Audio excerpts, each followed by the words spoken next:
Ce soir, on est avec Charles Consigny, avocat pénaliste. Bonsoir Charles. Bonsoir. On est avec Frédéric Hermel, journaliste RMC, écrivain. Bonsoir à vous Frédéric. On est avec Louison, dessinatrice et autrice. Bonsoir à vous Louison. Et puis on a nos deux invités ce soir, Jean-Christophe Couvi, secrétaire national du syndicat Unité SGP Police FO. Bienvenue à vous. Merci, et on est bonsoir. aussi avec Thomas Porte, député La France Insoumise de Seine-Saint-Denis. Bonsoir à vous également. Alors on commence donc par cette information tombée aujourd'hui, la libération du policier qui en juin dernier a tiré sur Naël et évidemment l'a tué. On sait qu'il était toujours en prison malgré différentes demandes de libération. 4 mois et demi de détention provisoire. Le policier, auteur du tir mortel sur Naël, a donc été remis en liberté aujourd'hui sous contrôle judiciaire. Il a quitté sa prison en fin d'après-midi. Pour rappeler un peu le contexte, vous l'avez dit, la mort de Naël, après un refus d'obtempérer, avait déclenché une semaine d'émeute en France. Ce policier, il est mis en examen pour meurtre. On sait que l'avocat du policier avait déposé d'ailleurs plusieurs demandes de mise en liberté, mais elle a finalement été accordée aujourd'hui. Est-ce qu'il y a du soulagement côté des policiers ? Oui, je vais dire un mot, cinq lettres, enfin, et ou libre. Voilà, pareil, toujours 5 mots, un mot, 5 lettres. Oui, parce que ce soir, moi j'ai une pensée aussi pour lui. Alors, on ne revient pas sur ce qui s'est passé par rapport aux épisodes, mais juste ce soir, il y a un papa qui va retrouver son enfant et sa femme aussi, et qui va retrouver sa famille. Et pour un policier, faire 5 mois de prison en détention provisoire dans une maison d'arrêt, passer 140 jours... pour la mort d'un mineur. Pour la mort d'un mineur, mais enfin d'un jeune homme, hein, oui, mineur, mais jeune homme, 17 je suis ans. d'accord, mais en fait, une action de police. Et donc, quand vous êtes policier, que le matin, vous partez et que vous allez au travail, je connais pas beaucoup de boulot où, effectivement, le soir, vous pouvez risquer d'aller en détention directement. Et la police en est un. Voilà, donc oui, ce soir... nous sommes soulagés et contents au moins pour cette famille. Charles Consigny, vous pouvez nous expliquer effectivement comment s'est passée cette décision de justice provisoire, hein, parce que n'oublions pas qu'il c'était uniquement de la préventive et qu'on ne sait évidemment, on ne peut pas préjuger de ce que donnera le jugement définitif du tribunal. Non. Dans quelques mois. Concrètement, quelques années d'ailleurs. Donc il est remis en liberté, mais sous réserve après d'une condamnation qui interviendrait au fond s'il est finalement jugé et condamné dans cette affaire. La détention provisoire, c'est une mesure qui arrive... malheureusement, très fréquemment dans les instructions. Je dis malheureusement parce que souvent elle fait fi de la présomption d'innocence et qui peut être décidée par un juge spécialisé qui est saisi par le juge des libertés et de la détention et ou par le procureur de la République selon les cas. Au visa de certains critères, c'est-à-dire que quand on craint une concertation frauduleuse, par exemple, entre 2 personnes mises en examen, on va en placer une, voire les 2, en détention provisoire. Quand il y a un trouble exceptionnel à l'ordre public, on peut mettre quelqu'un en détention provisoire. Quand il y a un risque de fuite, quand il y a un risque de déperdition des preuves, tous ces critères qui sont listés par le Code de procédure pénale doivent être visés par le juge des libertés et de la détention quand il prend la décision de placer quelqu'un en détention provisoire. Et ensuite, la personne est placée pour un mandat de dépôt de 4 mois si c'est correctionnel ou 1 an si c'est criminel, et elle peut faire à tout moment des demandes de remise en liberté. Et là, en l'occurrence, ce qui s'est passé, c'est que le juge a estimé, le juge d'instruction, qui a le pouvoir de remettre en liberté, a expliqué que comme toutes les parties à cette affaire avaient été auditionnées, il n'y avait plus lieu de maintenir ce policier en détention provisoire. Ça n'a été plus justifié par les nécessités de son enquête. Est-ce qu'on peut dire tout simplement que la justice a fait son travail et que c'était, même si ça peut paraître long pour une famille, mais on pense aussi évidemment à la famille de la victime, la justice a fait son travail et que c'est tout simplement le temps de la justice? Exactement. Moi, je trouve... Alors, c'est le temps de la justice. Il faut bien dire les choses comme elles sont. C'est un temps qui est quand même un peu accéléré parce que c'est un policier, je le dis sans polémique. Un traitement de faveur parce que c'est un policier. Pas un traitement de faveur, parce qu'il a quand même été placé en détention. Il a fait 4 mois et demi quand même, traitement de faveur. Oui, mais Fred, il a fait 4 mois et demi de détention. Ça n'est pas anodin, c'est lourd, c'est long, c'est très dur, c'est extrêmement dur, 4 mois et demi de détention. Il n'a pas vu sa famille pendant des mois en plus. Oui, mais Fred, il y a beaucoup de dossiers, je suis désolé, où les périodes de détention provisoire sont quand même beaucoup plus longues. Simplement, voilà, moi je trouve que la justice... en l'occurrence, fait son travail d'une manière Maxime rationnelle. Brandstetter nous a rejoint, journaliste police-justice à BFM TV. Bonsoir, vous confirmez ce que vient de nous dire Charles Consigny? Oui, je confirme ce qui vient d'être dit. Effectivement, le motif, c'est bien ça, c'est qu'il y a eu cette audition parce qu'avant, il y avait cette crainte que ce policier se mette d'accord avec l'autre policier. Donc, c'est comme ça, d'après l'avocat du policier, qu'on motive sa libération. Après, ce qui est aussi étonnant, c'est qu'on se souvient, il y a eu beaucoup de demandes de libération qui ont été refusées. Elles n'étaient pas refusées que au motif du policier de la peur de concertation. Il y avait aussi un motif de risque de trouble à l'ordre public. On va pas rappeler toutes les émeutes, les semaines d'émeutes qui ont suivi derrière ça. C'est bien de le rappeler Pardon, on l'a pas rappelé depuis 20 heures. Il faut rappeler effectivement que cette affaire, ce drame, appelons ça un drame, dans les deux sens, d'ailleurs, ce drame a provoqué effectivement les émeutes qu'on a connues à la fin du mois de juin, juste avant l'été. Et bien sûr, et il y a des craintes ce soir, même si, pour être honnête, on n'a pas, d'après nos informations, beaucoup de remontées de craintes particulières d'embrasement suite à sa libération. Et il y avait aussi une autre raison, c'était la protection de ce policier. Ce qui avait d'ailleurs appelé le scandale, où un arrêt expliquait qu'on n'était pas sûr de sa protection à l'extérieur. Alors on vient d'avoir au téléphone l'avocat de ce policier qui nous disait que pour lui, il était beaucoup plus en danger en prison qu'à l'extérieur. En tout cas, on va voir. Ça n'est d'ailleurs pas un critère légal. En l'occurrence, on ne peut pas placer quelqu'un en détention pour le protéger. Ça n'est pas prévu par le Code de procédure pénale. Thomas Porte, une réaction à cette nouvelle tombée aujourd'hui. Vous êtes député de Seine-Saint-Denis, député France Insoumise. Qu'est-ce que vous voulez ajouter à ce qui vient d'être dit? Moi, j'ai aussi une pensée pour la famille de Naël, parce que c'est une maman qui ne reverra jamais son fils suite à ce qui s'est passé à Nanterre.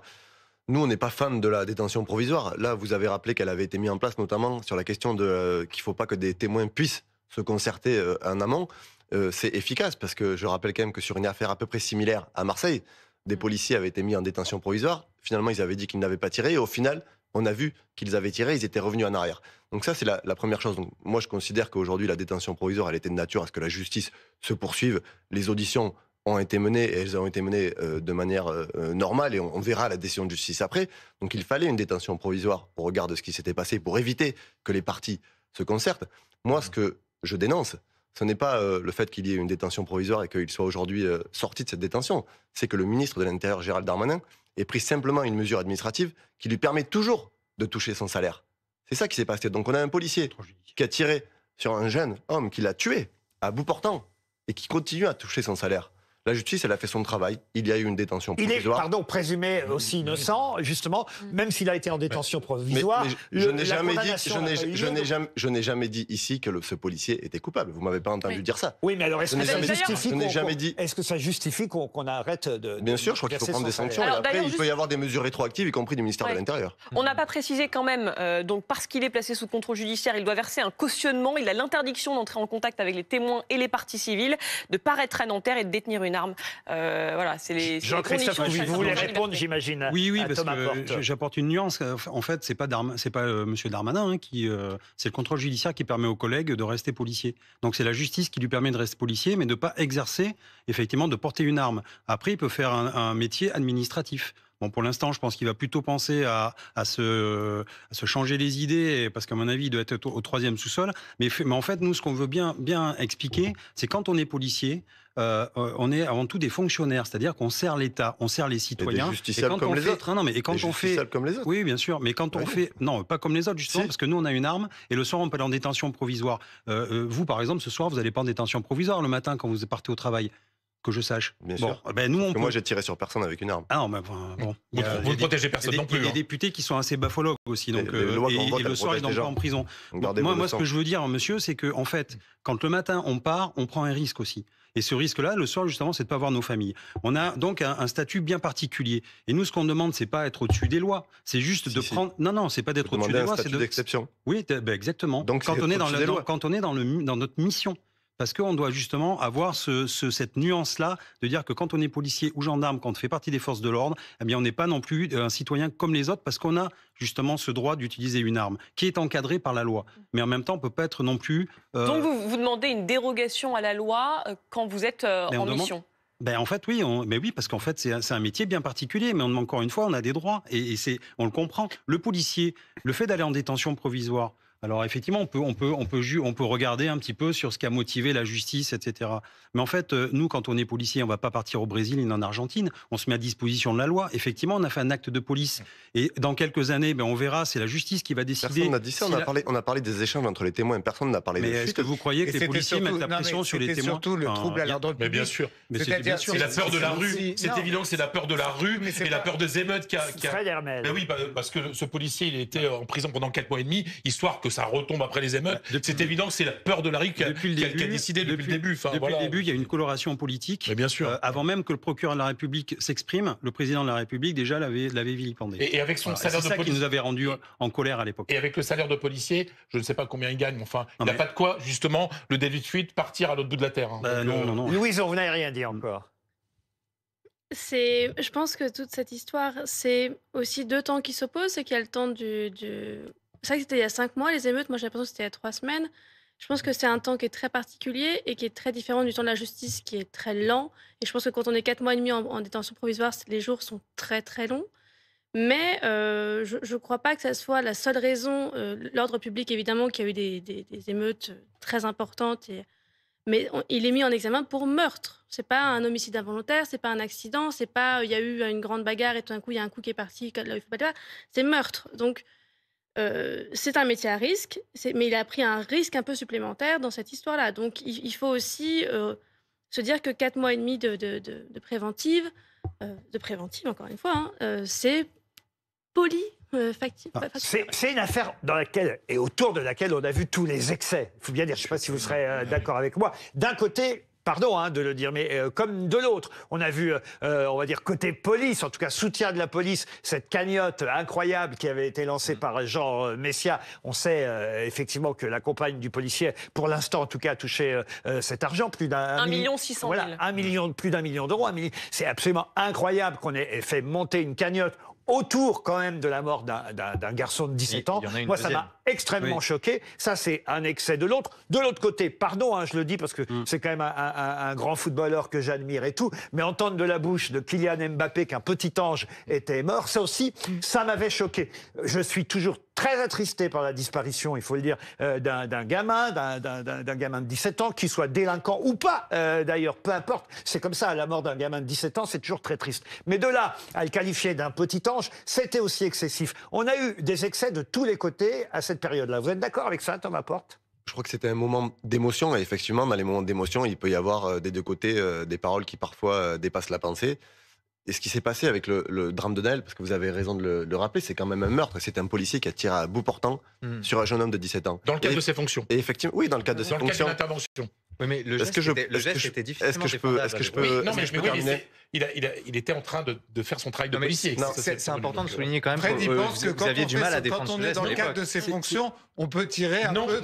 Et Emmanuel Macron lui-même a dit d'ailleurs que c'était injustifiable et inexcusable. Oui, mais ça avait beaucoup choqué les policiers. Un policier, il a un rôle, il a un pistolet, et oui, par moment, il peut s'en servir. Jean-Christophe Couvi. Non, moi, ce que je veux dire dans cette histoire, effectivement, c'est qu'il y a l'émotion, souvent, l'opinion et les faits. Là, on est dans les faits. Et c'est la justice qui dira si le policier avait raison ou pas, s'il a respecté la loi, déjà. Et donc, déjà, ça prend du temps. Après, c'est pas qu'on avait des difficultés à expliquer son geste. C'est juste, mais non, c'est pas ça. C'est juste qu'en fait, c'est facile. Il y avait quand même une opinion générale. C'était difficile à cette vidéo d'avoir un policier qui dise oui. Sans la vidéo, pardon, là je vous interromps. Franchement, essayons d'être. Mais on voit une partie de la vidéo. On voit pas les 20 minutes de chasse. Essayons d'être juste des deux côtés. S'il n'y avait pas eu de vidéo, il n'y aurait peut-être même pas eu d'affaire du tout, et ça aurait pu être. Alors il n'y aurait peut-être pas eu d'émeutes, parce qu'en fait, pareil, on a un avocat qui a raconté des bêtises.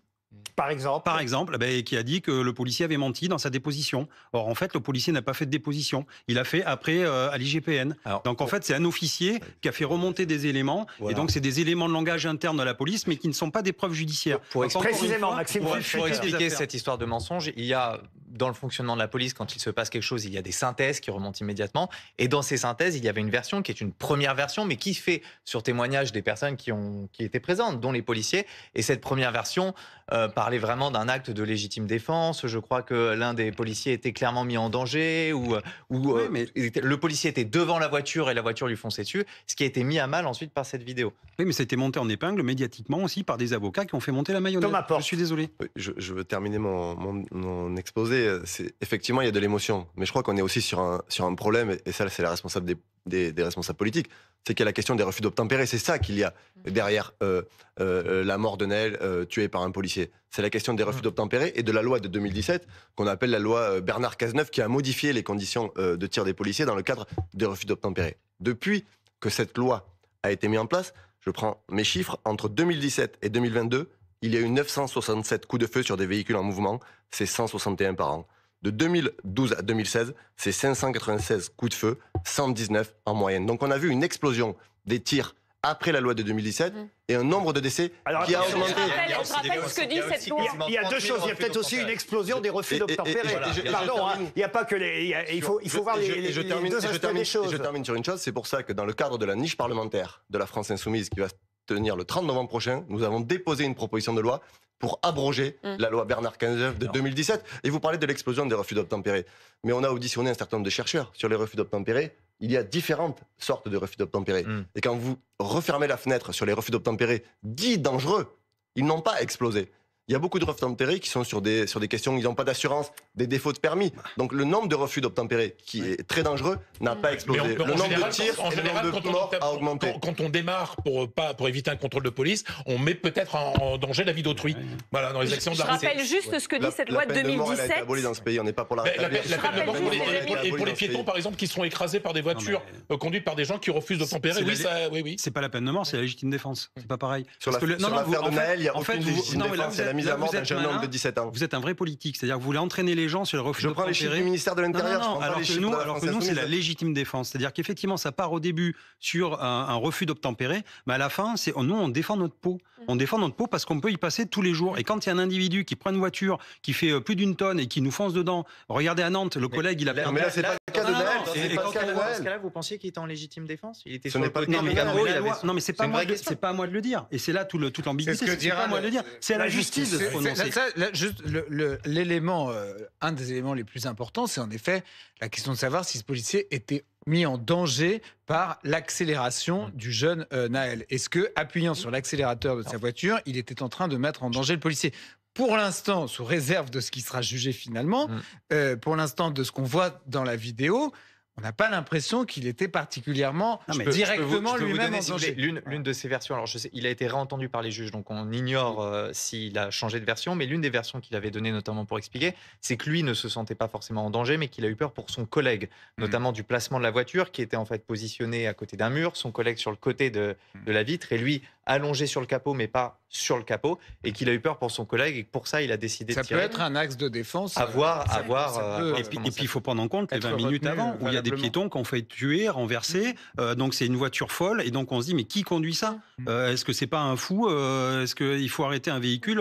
Voilà. Après, le problème du policier, c'est une affaire qui sera difficile à juger. Voilà. Oui, parce qu'on a une demi-seconde pour prendre une demi-seconde pour prendre une décision qui va changer notre vie et la vie des autres. Et je suis d'accord, mais en une demi-seconde, il faut qu'on fasse le bon choix.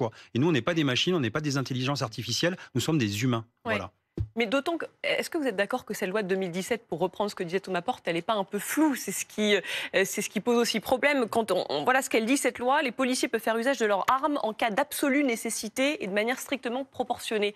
L'absolue nécessité, elle est compliquée à définir. Pour vous aussi. L'absolue nécessité doit être définie par l'humain. C'est-à-dire que c'est vous qui jugez l'absolue nécessité. Mais donc, ça rend les choses complexes pour vous aussi, ça rend les choses complexes. Donc si la loi veut tout lister, qu'elle liste tout, alors après, il va falloir apprendre tout par cœur et on va devenir, à la rigueur, vaut mieux qu'on nous mette une puce à l'entrée à l'école de police, et puis comme ça, on nous télécommande. Enfin, je veux dire, c'est compliqué. Et quand on est dans l'action, qu'on a le speed, qu'on a le stress, et qu'on a une demi-seconde pour prendre une initiative, je peux vous dire que oui, c'est très compliqué. Et ça fera peut-être réfléchir d'autres policiers pour dire, je vais regarder ailleurs. C'est le point de vue côté policier, mais Rosa Méziane, pour BFM TV, a rencontré la mère de Naël. Oui, c'est une éducatrice qui était sur le plateau de BFM Story, et qui, effectivement, elle a eu la mère de Naël, on l'écoute. J'ai envie de dédier mes premiers mots justement à la mère de Naël que j'ai eue tout à l'heure en ligne, qui est effondrée. Choquée. Qui est choquée par cette décision parce qu'elle a le sentiment que c'est comme si on faisait mourir une deuxième fois son fils. Moi, j'imagine que ce bout de chou qui est à moi va être content de retrouver son père, mais Mounia ne retrouvera pas Naël, ni ce soir, ni pour Noël, ni plus jamais. Et je crois que c'est aujourd'hui quelque chose qui l'a détruite complètement. Et elle a le sentiment que la justice, aujourd'hui, ne sera jamais rendue. On a le droit d'être sensible au drame que vivent les deux familles. La famille de la victime. Et là, effectivement, on a affaire à un gamin de 17 ans. Même s'il était au bord de la délinquance, vous appelez-le comme vous voulez, mais il est mort et ça c'est terrible et effectivement sa famille ne s'en remettra jamais. Et effectivement on peut aussi penser à la famille du policier parce que lui aussi est père de famille et lui aussi a été effectivement en prison en prévisionnel pendant autant de temps. Oui, mais j'entends la dernière phrase de Rosa Méziane qui dit « Justice ne sera jamais rendue ». Bien sûr que si. Bien sûr qu'il va y avoir un procès. Bien sûr que justice sera rendue. Est-ce que le policier va être conforté dans le fait qu'il était en état de légitime défense, ou est-ce qu'il sera condamné pour meurtre? Ça, oui, bien sûr que justice va être rendue. La justice sera rendue, mais pardon, le garçon de 17 ans sera pas rendu à sa terrible. famille. Charles Consigny. Moi, j'ai rien de vraiment à ajouter. Je pense qu'il y a une possibilité que ce policier soit acquitté. Ce que j'aime quand vous démarrez comme ça, généralement, c'est que vous ajoutez quand même quelque chose qui va durer 3 minutes. Non, mais je pense qu'il y a une possibilité pour que ce policier soit acquitté selon l'explication qui sera finalement trouvée par la justice à ce tir qui est quand même un tir soudain qui intervient dans un contexte violent dont nous, on ne maîtrise pas tous les éléments. Donc il faut aussi envisager ça. C'est un peu plus qu'une vidéo. Pardon d'employer un terme qu'on employait, qu'on n'entend plus beaucoup d'ailleurs ce mot maintenant, mais il y a quelques décennies on disait bavure. Est-ce que c'est une bavure? C'est une action de police, à vous de juger, mais c'est une action de police qui malheureusement se termine mal. Mais hélas, je vais vous dire, on a à peu près, on a 25 000 dossiers de protection fonctionnelle par an pour les policiers. C'est-à-dire 25 000 fonctionnaires de police qui demandent, qui ne sont pas tous mis en cause d'ailleurs, heureusement, qui sont aussi victimes parce qu'on a énormément de blessés. Le nombre de blessés sur les 20 dernières années ont été multipliés par 2. Donc on voit bien que les forces de l'ordre sont des cibles. Et pour faire juste pour comparer, les gendarmes, ils en ont 4 000. Donc on ne travaille pas de la même manière, on n'a pas la même clientèle. On a 80% de la délinquance dans 20% du territoire. C'est les grosses agglomérations, c'est des quartiers sensibles, etc. Et donc on travaille différemment. Et nous, on est au contact en première ligne de tous les maux de la société et de tous les problèmes. Et en face de nous, on n'a pas que des petits anges qui peuvent être isolément très gentils, etc. Et dès qu'ils sont en bande ou dès qu'ils sont à plusieurs, ils changent complètement de comportement. Et on le voit aujourd'hui, on a une jeunesse qui est de plus en plus violente. Et on est confronté à ça. Alors oui, il faudra de la formation. Oui, il faut peut-être aussi, comme je dis, des juges qui sont plus sensibilisés à l'emploi des armes de la police, à comment on travaille en période de stress. Parce que nous, on subit du stress, on ne peut pas toujours avoir des protections et on ne demande pas justement la peine de mort. Au contraire, on voit bien que les policiers qui utilisent leurs armes, leur vie est saccagée aussi. Un, ils vont vivre avec ça toute leur vie, c'est-à-dire qu'ils ont tué quelqu'un. Et deux, ils savent très bien que derrière, il y a un impact et leur vie va exploser. Leur vie familiale, il y a des divorces, il y a des suicides. Enfin, c'est vraiment... Ces quelques mois auront en tout cas permis au moins d'essayer d'avoir un débat peut-être plus modéré que ceux qui existaient à cette époque. Thomas Portes, vous êtes d'accord avec ça ? Oui, c'est un débat politique et la justice sera rendue et on verra si le policier est acquitté ou s'il est condamné. Mais c'est quand même plus qu'une bavure. C'est un jeune homme qui a été tué par un policier. Je pense qu'il faut aussi, je posais la question.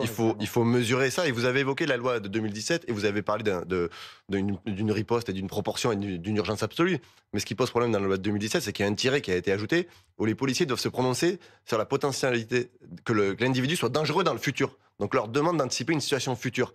C'est ça qui pose problème. Ça n'existait pas avant. Donc c'est pour ça que nous, on demande, dans le cadre de la niche parlementaire, que ce soit abrogé, parce que 15 personnes qui sont mortes après un refus d'obtempérer depuis le 1er janvier 2022, alors qu'il y en a eu une en 10 ans en Allemagne, ça doit quand même nous interroger, ça doit nous faire réfléchir collectivement. Les policiers sont des gens qui exercent un métier dangereux, qui exercent un métier difficile, et personne ne souhaite que les policiers soient mis en danger, personne ne souhaite que des policiers soient blessés ou tués. Ce sont simplement des justiciables aussi comme les autres, et la question de la légitime défense, elle doit s'appliquer pour eux comme les citoyens. Il ne faut pas qu'il y ait une légitime défense particulière parce qu'on est un policier. Moi, je suis en désaccord profond avec ça. Il risque quoi s'il n'est pas acquitté? Il risque quoi comme peine, ce policier? 30 ans de prison, homicide, voilà, homicide volontaire. 30 ans. Volontaire. Ouais.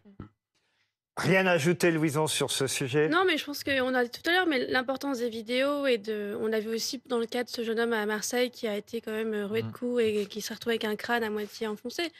Bon, c'était le jeune Eddy. Et ça avait enclenché d'ailleurs une révolte des policiers qui s'étaient mis en arrêt maladie. Donc, que le métier de policier soit difficile, on n'en doute pas. Et peut-être la formation psychologique, l'accompagnement doit être maintenu pour que justement il n'y ait pas un moment où il y a une décharge qui fait qu'on s'acharne sur un jeune homme, où on prend la décision d'en tuer un pour en sauver un autre, je ne sais pas. Enfin... Dernier mot, Maxime Brunstetter, sur ce sujet en tout cas. Peut-être aussi sur ce sujet pour parler d'un absent de ce débat. Nous, journalistes de BFM TV, on était allés dans la cité de Nanterre, on avait essayé de parler, ça avait été assez compliqué d'ailleurs juste après l'incident, on ne pouvait pas rentrer, etc. Et les jeunes là-bas, les quelques à qui on a pu parler, se disaient qu'en fait, ils avaient surtout l'impression que ça avait tiré parce que c'était dans ce quartier, parce que c'était Naël et parce que c'était des jeunes de quartier.